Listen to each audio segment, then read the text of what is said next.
Seguimos. Estamos en la tertulia de este viernes, 20 de septiembre del año 2024. Estamos con Alejandro Abal, Juan Grompone, Gonzalo Pérez del Castillo y Carolina Porley. Hacemos un giro. Vamos a lo visual. En radio, hablemos de las artes. Maestros de la pintura uruguaya. Ese es el título de una colección de 10 tomos producida por Ediciones de la Banda Oriental en conjunto con el Museo Nacional de Artes Visuales, que acaba de publicarse hace pocas semanas. Rafael Barradas, Juan Manuel Blanes, Joaquín Torres García, Pedro Figari, Carlos Federico Sáez, José Cuneo, Luis Solari, Petrona Viera, Raúl Javier Cabrerita, Antonio Frasconi y Leonilda González. Ellos son los protagonistas elegidos por ¿quién? Por el curador de la serie, Fidel Esclavo, que además tuvo a cargo el diseño gráfico. Ustedes saben, cada libro está dedicado a una de estas firmas, con reproducciones en alta calidad de sus obras y con textos del investigador crítico de arte y poeta Pablo Tiago Roca, textos que aportan contexto, datos biográficos, herramientas de análisis para los lectores. Es, en síntesis, un trabajo muy especial que desde En Perspectiva hemos tenido el honor de auspiciar y que ha entusiasmado además a muchos de nuestros oyentes, como hemos visto en los últimos días. ¿Qué pasa? Alcides Abella, director de Banda Oriental, a quien hemos tenido en esta mesa tantas veces como integrante del jurado del concurso de cuentos, quiso desde el primer día que cada uno de sus contertulios recibieran la colección completa.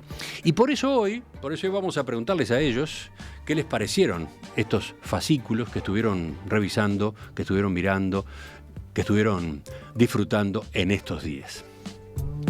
¿Qué les pareció la elección de los nombres? ¿Cuál es su favorito? ¿Qué encontraron que no conocían? Bueno, vamos a charlar de eso. Vamos a desafiar a la radio hablando de artes plásticas.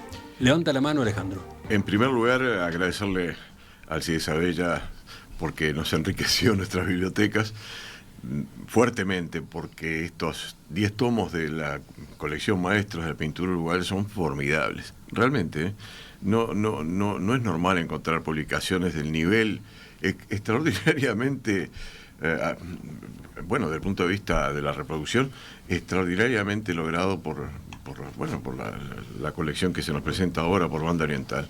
Realmente yo estoy asombrado del nivel de las publicaciones. Excelente. En segundo lugar, la selección que han hecho Esclavo y Roca ha sido buenísima.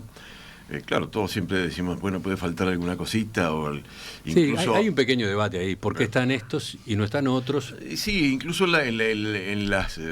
como no se reproducen naturalmente todas las pinturas de cada uno de estos artistas, uno puede decir, me gustaría esto. Ese es el otro debate. Una vez que aceptaste a un autor, ¿por qué de ese autor están estas obras y faltan otras, ¿no?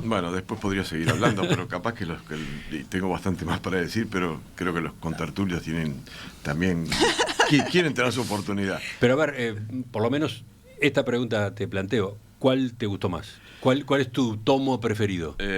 Para mí el de Carlos Federico Sáez, pero capaz que Blanes también. Pero es muy difícil elegir alguno. Hay cosas que me han sorprendido, ¿no? Lo de Cabrerita, no digo que sea extraordinario, pero me ha sorprendido. Sabía de su existencia y alguna vez había visto algo, pero realmente lo que se muestra en el libro que nos regala la Banda Oriental es excelente y me ha dado oportunidad de conocerlo más. Lo mismo con Petrona Viera, de cuya existencia también yo sabía, hija de Feliciano, alumna de Guillermo Rodríguez en grabado, del cual se reproducen incluso algunos grabados en el tomo correspondiente. Son cosas que me han sorprendido porque no las tenía muy presentes. También uno podría decir, capaz que se podría haber puesto este o aquel otro. No hay mucho más para poner. Yo tengo, uno o dos que podría haber agregado si me hubieran dado a elegir, pero la selección es excelente, realmente es excelente. Difícilmente uno pueda llegar a encontrar uno o dos pintores que también deberían estar ahí y no están. Recordemos que en buena medida las imágenes, o sea, las reproducciones de obras, vienen del archivo del propio Museo Nacional de Artes Visuales, que tiene en su acervo un trabajo fotográfico de altísima calidad con las obras que posee en su colección, ¿no?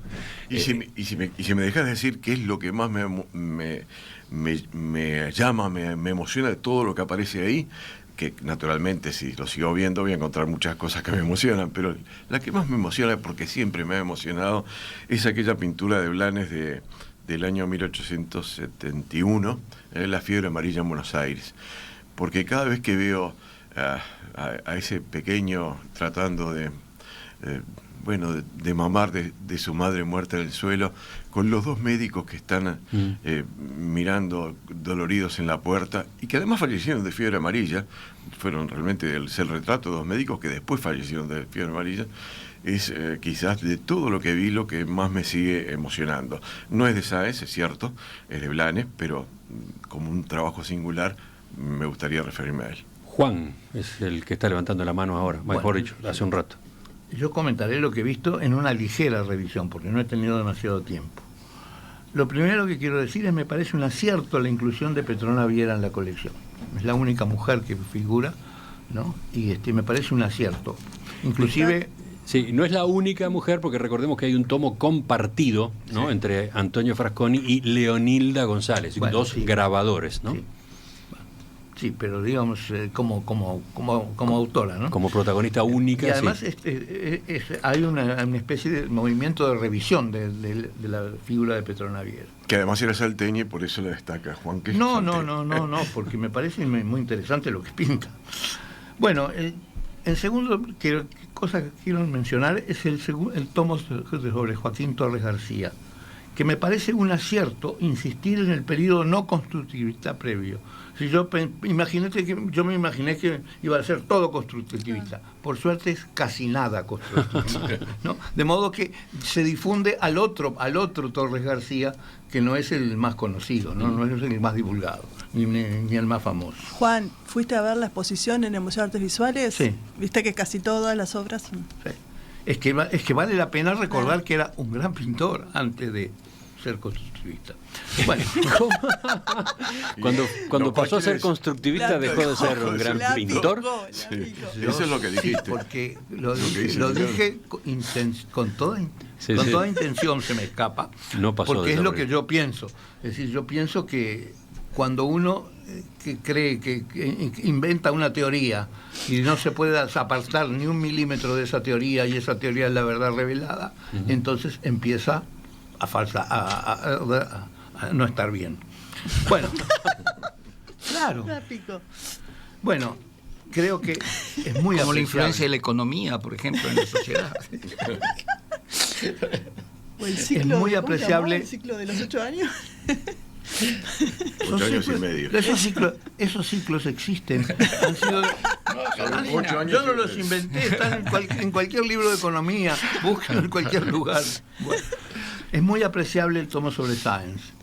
Eso, por supuesto, porque Sáenz es uno de mis pintores favoritos, o uno de mis retratistas favoritos. Es asombroso lo que hizo este joven, que murió muy joven, pero tiene unos retratos fantásticos, insuperables. Para mí es insuperable. Así que ese es uno, yo diría, si tuviera que elegir uno, me quedo con este. Después, algo que quiero mencionar sobre los libros de Blanes y Figari. Los libros de Blanes y Figari para mí tienen un inconveniente que yo lo encuentro, que son qué pasa con los cuadros apaisados, ¿no? Los cuadros apaisados están cortados a doble página. Claro. Y eso a mí me resulta chocante. Es decir, porque resulta difícil de visualizar el cuadro de esa manera. Es decir, creo que prefirieron ponerme una figura muy grande, ¿no? Y no fue una figura chica que de la página. No, la otra opción era poner el cuadro apaisado, pero vertical en una página, sí, ¿no? No tengo idea de si eso se hace. Le pregunto a Carolina, que conoce más de esto que yo. En algunos casos se hace, pero quedaría muy pequeña también la imagen para un cuadro muy grande. Pero quedaría en sus proporciones. Quiero decir que ese es un problema para mí. Pero para destacar algo muy grato del de Figari, creo que la selección es muy buena, y en especial tiene uno de mis cuadros favoritos, que es El Entierro, ¿no? Creo que El Entierro es una escena una escena fantástica, ¿no? También una que se llama Candombe, es una escena fantástica como testimonio de época, en donde aparece un solo tamboril, un solo tamboril en el Candombe. Bueno, me parece muy oportuno incluir a Barradas como en esta primera colección, que es algo así como los grandes maestros. Bueno, en Barradas me parece que es uno de los grandes maestros también. Bueno, y por supuesto quiero agradecerle a Alcides la idea de regalar los cuadros. Así que pasó la prueba Alcides. Por supuesto. No, porque él ha contado en más de una ocasión, incluso cuando estuvo acá el día del lanzamiento, que para Ediciones de la Banda Oriental este proyecto fue una aventura, ¿no? Llena de riesgos. Este es un campo en el que esa editorial, con tanta historia en nuestro país, prácticamente no se había movido, tenía pocos antecedentes, ¿no?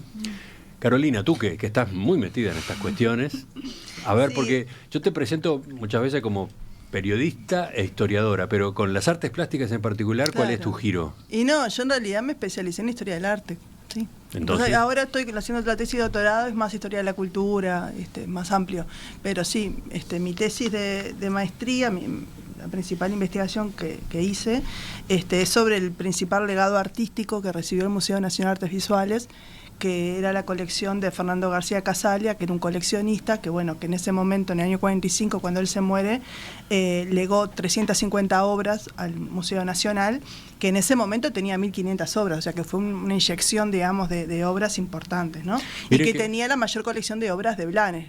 Muchas de las que están en la selección son obras que había reunido Fernando García, que además muchas las repatrió de alguna manera, ¿no? Las trajo, por ejemplo, la paraguaya está en Buenos Aires, ¿no? Y él compró, bueno, eso ya me meto a decir cosas que... Miren qué interesante el dato que acaba de aportar Carolina, que seguramente es respuesta a la curiosidad de muchos oyentes. Los que van al Museo Nacional de Artes Visuales se preguntan, qué fantástica la colección permanente, ¿no? Esa que está siempre a disposición, va rotando, pero del propio acervo del museo siempre hay una muestra.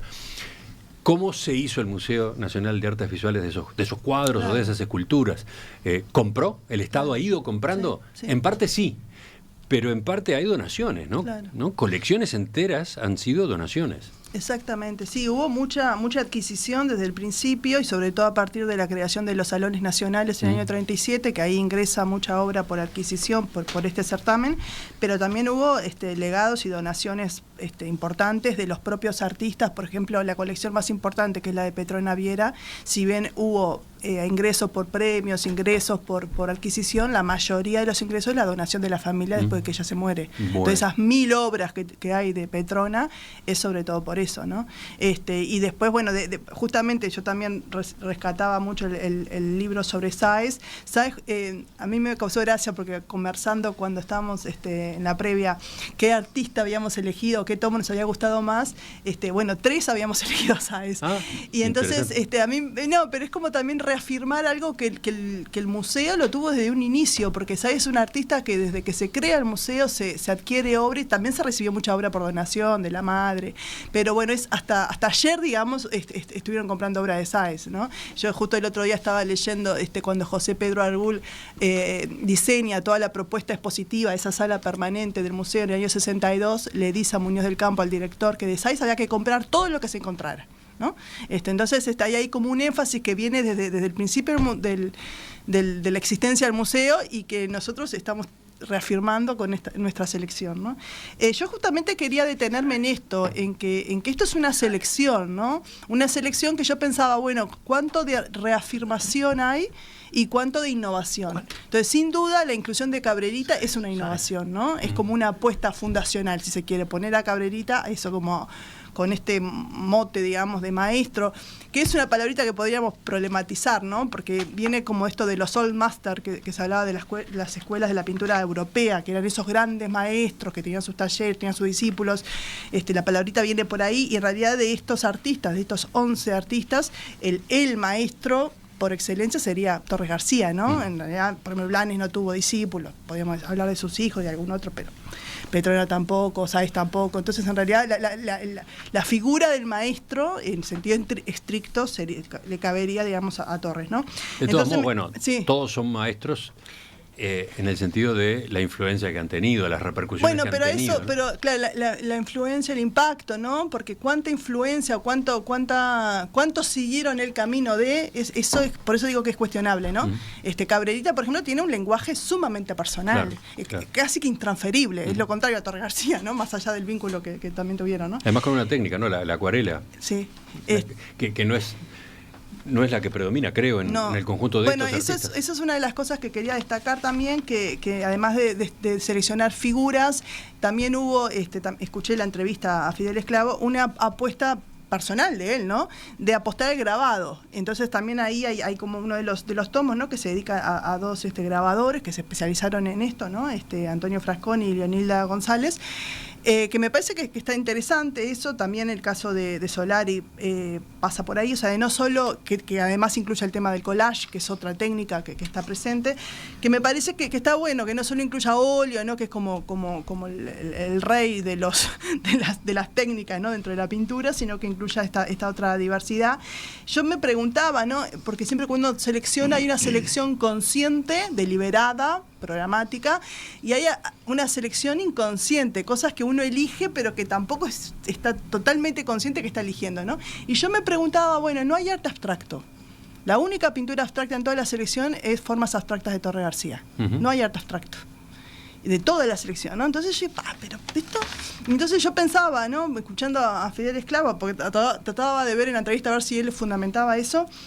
Por ejemplo, hay una artista con mucha presencia en el museo, Margarita Mortarotti, que fue una excelente grabadora. Yo me anoté acá, hizo silografías, aguafuertes, aguatinta, linóleos, litografía, que es una técnica del siglo XIX muy utilizada en esa época, serigrafías, o sea, una gran riqueza técnica como grabadora, hacía mucha grabado abstracto, además también había obras con representación, configuración, y pensé, bueno, ¿no? Si se apostaba al grabado, qué raro que no eligieron una grabadora que hizo, bueno, composiciones abstractas, ¿no?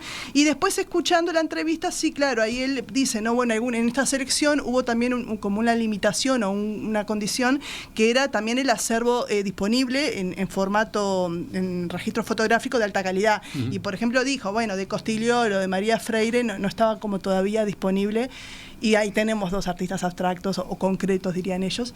Entonces, bueno, ahí estaría un poco la explicación, capaz que no estuviera este énfasis. Y queda la pregunta o la expectativa de una segunda colección, ¿no? De otros 10. Claro. De otros 10. Gonzalo, te doy la palabra a ti porque si miro a Carolina hay apuntes para 10 minutos más. Pero me callé, viste, que traté de no seguir. Bueno, ¿Sí? Fueron 3 intervenciones largas. Sí, señor. Poca tertulia y mucha intervención. Yo tengo que empezar agradeciendo a Alcides, porque no solo por lo que hizo, sino por la generosidad de darnos una colección a cada uno. Pero me parece un trabajo absolutamente fantástico que además revela qué cultura y qué calidad de pintores tuvo el Uruguay. No es tan común en un país de 3 millones de habitantes de que puedas hacer una colección así. Son pintores excelentes, medidos por cualquier vara. Yo creo que Blanes es nuestro Rembrandt, pero la técnica, el color, la luz de los cuadros, cómo se logra, es una cosa absolutamente fantástica, no tiene nada que envidiarle a nadie. Joaquín Torres García, está bien la colección, porque empieza con naturalezas muertas, así tipo impresionista, después pasa a una cosa más cubista, ¿no? Y después recién llega al constructivismo. A mí me encanta el constructivismo, aparte me parece que es tan uruguayo, tan típico nuestro, todos los símbolos que tiene, es el Uruguay. Y lo pintó tan bien, lo describe también, es emocionante Joaquín Torres García. Y bueno, y Figari es el naif, también es comparable al naif haitiano, posiblemente que sea el más famoso en América en general. Yo creo que son fantásticos. Pero después hay otros, 2 jóvenes, uno que ya fue muy mencionado, que es Sáez, que muere también a los 21 años, solo que él se fue brutal también la influencia europea, porque todos estos pintores fueron totalmente influenciados por Europa. y por todo el movimiento artístico que se dio al final del siglo XIX y principio del siglo XX. Es brutal la influencia que eso ha tenido sobre la cultura nuestra, y esto está perfectamente reflejado ahí, porque también se hace una pequeña reseña de la vida de estos pintores, así como te muestran que Sáez llegó a Roma y tuvo una vida como de dandy. Él se ve toda la parte más se ve que la pasó muy bien, pobrecito, y después murió tan joven. Pero Barradas es justo lo contrario, hombre muy pobre, que al final termina pintando y haciéndole como un homenaje a esa gente trabajadora, esa gente luchadora, que está pero muy bien retratado. Yo creo que es una colección fantástica, realmente. No quiero tomar más tiempo por si hay algo para discutir, pero francamente lo felicito al CIDE y felicito a la radio por haberlo promovido, porque francamente vale la pena esta colección. Creo que cualquier uruguayo que tiene un cierto amor por la cultura y la pintura de su país debería tener esto para mostrárselo a los visitantes extranjeros que tenga, porque realmente habla muy bien del Uruguay. Es una carta de presentación, de algún modo, ¿Cómo no? ¿Pero van a discutir algo? ¿Esa carta de presentación es discutible? No, es difícil discutirlo. Pero me encantaría que Juan me explique por qué no le gusta el constructivismo. Pero espera. Yo creo que lo primero que se podría anotar, que no se ha notado, aunque todos hemos felicitado al Cide Saavedra y compañía, es que la edición esta que tenemos acá a la vista, que Emiliano la tiene adelante en este momento, es ya ella misma una obra de arte. Realmente, no se trata de que reflejen las obras de arte de todo esto. La misma colección es una obra de arte. Es excelente. Realmente, yo estoy impresionado. Hay muy buenos editores en el Uruguay, y hay excelentes trabajos de edición, pero esto es formidable. ¿Tá? Lo segundo que quería notar es que mi amor por Sáez viene en particular de que una hermana mía, que tú la conocés, Carolina María Estela Naval, publicó hace un tiempo un libro dedicado exclusivamente a Sáez, que se llama Vía Marguta al 32, donde novela de alguna manera la vida de Carlos Sáez, y bueno, la hace mucho... En Roma. En Roma, sí, en Roma. Famosa vía de Roma. Bueno, y entonces eso también hace que a uno le resulte más cercano, a mí por lo menos, más cercana a la figura de Sáez. Después podría, sobre pintores que faltan, casi no hay, así que uno diga de... Yo puedo recordar dos o tres nombres. Ahí mira, Carolina tiene otro punto de vista. Nada, que podría haberse pensado. Guillermo Rodríguez, por ejemplo, que tiene formidables grabados, de Guillermo Rodríguez en una trayectoria muy notable, incluso él fue maestro. No hay mucho en el Museo Nacional, la mayoría está en el Museo Blanes. Está en el Museo Blanes, en el Correo también hay uno muy bueno, pero bueno, no voy a entrar en detalles, o incluso Federico Soneira Villa de Moros, que creo que tienen una sola en el Museo Blanes en este momento, en el Museo Histórico, en el Museo Nacional de Artes Visuales tienen creo que nada más que uno, pero logró premios en Europa, en la Argentina y en Sudamérica muy notorios. Aparte fue el primer escultor uruguayo, no el primer pintor, pero sí, aunque era contemporáneo de Blanes, ¿no? Y trabajó con Blanes y estudió junto con Cícero en la época que Blanes estudió por allá. Pero bueno, y solo quisiera agregar, no voy a mencionar nombres porque si no Carolina se va a enojar conmigo, que hay toda una generación de pintores actuales que se dedican a la pintura, en general después de haberse retirado de su profesión habitual. Y por supuesto entre ellos, lo voy a mencionar, ¿no? Pero, bueno, termino mencionando. El padre de Carolina, ¿eh? El padre de Carolina, que lo mencioné ella, conozco varios más, ¿no? Danilo Rolando, Jorge Soriano, María Julia Pianzola, bueno, y muchos más, ¿no? Muchísimos más seguramente, que trabajan en serio, y que realmente incluso han hecho exposiciones fuera del país, bueno, el padre de Carolina hasta en Europa. Yo con respecto a lo que decía Gonzalo de la influencia de los artistas en relación a la pintura europea, ¿no? A mí me parece que un ejercicio lindo que quiero invitar a los oyentes que tienen los libros es justamente ver algunos paralelismos, algunas reciprocidades que se pueden observar entre estos artistas y algunas pinturas europeas significativas que tenemos también en nuestro acervo museístico. Por ejemplo, hay una pintura que está reproducida de Sáenz, Silueta de Señora, que es un retrato de Luisa Sánchez de Sáenz, la madre de Sáenz, que es una señora de perfil con un tapado negro, ¿no? Es impactante. Bueno, ese retrato es impactante. Y bueno, ir al Palacio Taranco y ver de Sorolla, retrato de Alejandra de Signorini, que es muy parecida también. Primero parecía en el motivo, ¿no? También es una muchacha con un tapado negro que saca a pasear el perro, un fondo de color granate, medio ladrillo, así. En los dos casos que para mí son como muy parecidos, Sorolla y Sáenz, esto de que la pintura se va perdiendo hasta dejar el lienzo a la vista, ¿no? O sea, como que se va descomponiendo y uno dice, bueno, de acá salió la pintura, no de estas pinceladas, ¿no? Usted ve una ilusión, una representación, pero esa representación es un conjunto de pinceladas que así como se condensan y se concentran en una parte del lienzo, desaparecen y dejan en evidencia el lienzo, ¿no? Eso es bien la pintura moderna, ¿no? Que dice, bueno, esto es un objeto, el cuadro es un objeto, antes que una ventana al mundo es un objeto.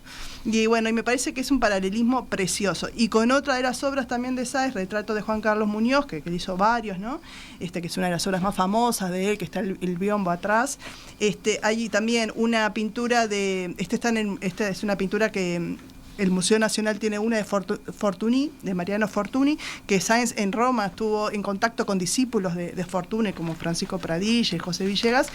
Hay una obra en el Museo Nacional que se llama Los contrastes de la vida, que lamentablemente hace años que no está en exposición, pero que es maravillosa, de Fortuny. También uno puede ver ciertos paralelismos. Y hay otra pintura de Fortuny que está en el Museo del Prado, que se llama Los hijos del pintor en el jardín, en el salón japonés, que es muy parecida, aparte en esto de consignar la influencia oriental, la influencia china, japonesa, en la pintura. Y bueno, me parece que nada, que se pueden como también buscar esas asociaciones o esos nexos. Miren qué ejercicio tan divertido e ilustrativo está proponiendo Carolina. Podrías armar talleres. No. Talleres para recorrer cada uno de los 10 capítulos de Maestros de la Pintura Uruguaya, con este tipo de aportes, con este tipo de miradas, ¿no? Y después se me ocurrió también una como sugerencia así de atrevida a Alcides, y esto como de hacer como una suerte, no sé en qué mecanismo, capaz que en perspectiva puede ayudar, pero pedirle a la gente que haga una suerte de decálogo de cuáles son para ellos los 10, y bueno, que del cruce de los más votados, de los más nombrados, salga una segunda edición. ¿Por qué? Porque los procesos de selección y de consagración siempre tienen algo de arbitrario, siempre tienen algo de ejercicio del poder, ¿no? Porque, bueno, el que consagra, hay una cosa que decía Fidel Esclavo, decía, bueno, habían 7 que eran ineludibles, yo tenía como para elegir 3 en realidad, ¿no? De los 10, porque él decía que Blanes, que Figal, entonces había que ponerlo sí o sí. Y en realidad, yo quiero recordar o capaz que informar que, por ejemplo, Blanes, nosotros tenemos un acervo importantísimo de Blanes, pero Domingo Laporte, que fue el primer director del Museo Nacional entre 1911 y 1928, cuando diferentes personas, sobre todo familiares de Blanes, le ofrecían obras al museo, en donación o en venta, él decía, no, ya tenemos de Blanes, ya está, como diciendo, no joroben más con Blanes. Después vino Laroche, y Laroche dijo, hay que nacionalizar, declarar tesoro de la nacional toda la obra de Blanes, y no puede salir un cuadro de Blanes del país. Pero eso es un proceso, y con Barradas, la viuda de Barradas ofreció muchas veces obra a los museos, y no le compraban en la década del 30, en la década del 40, recién en el 50 le dan una pensión graciable a ella y a la hermana Carmen Barradas, y después recién en el 69 está la gran compra de Barradas, que es el segundo artista con mayor presencia en la colección del museo. Pero son procesos, ¿sí? Me parece que está bueno eso, estas cuestiones, esos nombres como incuestionables, en realidad no, fueron fruto de un proceso que bueno, que los puso a ellos en ese lugar y no a otros, ¿no? Entonces me parece que capaz que generar un sistema como más democrático, más abierto de selección estaría bueno. A mí me parece que otro enorme mérito que tiene esto es la sencillez con la que cada cuadro se presenta. Incluso al principio, cuando te hacen una breve biografía del pintor, es muy corta, la gente que publica libros de arte tiene esa tendencia de tratar de explicar un cuadro, o incluso o quienes hablan de música, tratar de explicar la música. Y entonces, como es imposible, se pierden en frases que no terminan más. Y es imposible explicar un cuadro. Y entonces esto, perdón, está muy bien logrado, porque tiene para cada cosa una muy breve, muy sucinta, pero muy clara explicación de la obra y qué significa. Y me parece que eso es un enorme acierto, porque vos, por más que trates, no podés explicar otro medio artístico con palabras. No podés. Entonces, la gente que lo intenta se pierde en palabras. Y al final no pasa el mensaje. Pero esto está perfecto. Yo realmente lo felicito a Alcides por su obra y por toda la gente que participó en esto. Me parece una cosa que te diría que todo uruguayo debería tener en su biblioteca. Bueno, y los oyentes que dicen algo de lo que ya hemos sabido en los días pasados, en las semanas anteriores, ¿no? Hay muchos que se han enganchado con la colección y que la tienen y están como orgullosos, muy encariñados con ella. Tengo acá el mensaje de Margarita que dice: me compré la colección y está hermosa. La iba a regalar hasta que me puse a mirarla. O sea, que la compró para regalarla y se la terminó quedando. Después tenemos a Senia, que dice, ¿qué es lo que dice? Ya llegó a casa una joyita, gracias a Banda Oriental, por su aporte además permanente a la cultura. Reconoce el papel de Fidel Esclavo, que diariamente produce arte con exquisitez e inteligencia. Claro, porque Fidel Esclavo es además el diseñador de las tapas de la colección Lectores de Banda Oriental, ¿no? Es un colaborador permanente de esta editorial, de hace años, ¿no? Hay varios que van por el lado de lo que decía Juan hace un rato, Alejandro también, el valor del objeto, fascículo o tomo, cómo cada uno de ellos es en sí mismo una pequeña obra de arte por la forma como se trabajó en él y cómo se lo imprimió, ¿no? La calidad de la fotografía, la calidad del papel, la calidad de la impresión. Y a propósito de esto, agrego, con mucha cautela, porque esto siempre es delicado, que un comentario extendido entre las personas con las que yo he charlado en torno a esta colección es que el precio al que se lanzó esta colección es un precio asombrosamente bajo para la calidad esta de la que estamos hablando, que todos ustedes han elogiado, ¿no? No voy a dar el número ahora, pero hay un precio de lanzamiento que está corriendo por estos días, que después va a subir, pero los que conocen del tema me decían, incluso el precio final que va a tener ahora a partir de fines de septiembre, ese precio también es increíblemente conveniente en la relación con la calidad de lo que está en juego, ¿no?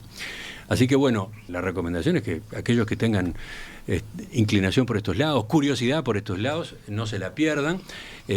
Nos preguntan cómo se accede. Bueno, hoy la forma más práctica es ir por la vía digital, ¿no? En nuestro sitio web, en radiomundo.uy, ustedes tienen unos banners haciendo clic en los cuales llegan efectivamente a la tienda a efectos de la compra, ¿no? Me pasan un par de apuntes complementarios. Por ejemplo, a propósito del precio de la colección Maestros de la Pintura Uruguaya, ese precio que yo decía es muy conveniente. Bueno, el precio al que se llegó se debe a que este proyecto se llevó a cabo con apoyo del Fondo de Incentivo Cultural del Ministerio de Educación y Cultura. Ahí está una de las claves de este precio. Y también quieren resaltar que la editorial se propuso que fuera un producto de alta calidad y al mismo tiempo accesible. Se cuidó especialmente la edición y la impresión con más de 40 horas de supervisión de imprenta, algo a lo que la editorial se había comprometido con el Museo Nacional de Artes Visuales. Y bueno, y lo último, el tiraje es recontralimitado, me dice Andrea. Sí, son 1000 ejemplares, ¿no?, de cada tomo. Dice, puede sonar una técnica de venta, pero es verdad que el tiraje es muy limitado.